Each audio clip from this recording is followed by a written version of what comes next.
जर्मनीत झालेल्या news 9 global समिटमध्ये गुजरातची अमिट छाप दिसून आली।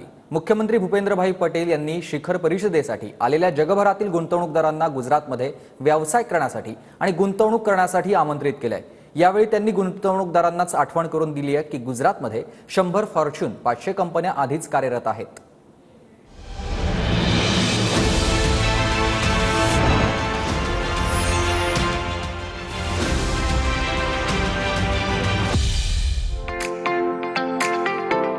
अलीकडेच देशातील नंबर 1 न्यूज नेटवर्क TV9 जर्मनीमध्ये न्यूज 9 ग्लोबल समिटचं आयोजन केलं होतं। गुजरातचे मुख्यमंत्री भूपेंद्रभाई पटेल यांनीही या शिखर परिषदेला संबोधित केलं। सीएम भूपेंद्रभाई पटेल यांनी जर्मन कंपन्यांना गुजरातमध्ये गुंतवणूक करण्याचं आवाहन केलं। राज्य सरकारच्या गुंतवणुकीसाठी इको फ्रेंडली इकोसिस्टम बाबतही त्यांनी सविस्तर माहिती दिली।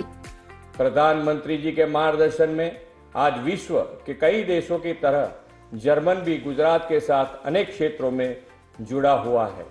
अहमदाबाद में Indo German tool room skill development और टेक्नोलॉजी ट्रांसफर के लिए दोनों देशों के संकलन का बेस्ट एग्जाम्पल है। मुख्यमंत्री भूपेंद्रभाई पटेल यांनी शिखर परिषदेत आलेल्या गुंतवणूकदारांना सांगितलं की गुजरात सबका साथ सबका विकास आणि सबका विश्वास या मंत्रानं पुढे जात आहे। तसंच विकसित भारताचा पंतप्रधान मोदींचा संकल्प साकार करण्यासाठी गुजरात आपली भूमिका बजावते। प्रधानमंत्री श्री नरेंद्र भाई मोदी ने गुजरात को ट्रेड, कॉमर्स एंड इंडस्ट्रीज के ग्लोबल मंच पर लीडर बनाने के ध्येय से 2003 से वाइब्रेंट गुजरात ग्लोबल समिट शुरू की। गुजरात आज global destination for investment end FDI में अग्रिम राज्य है।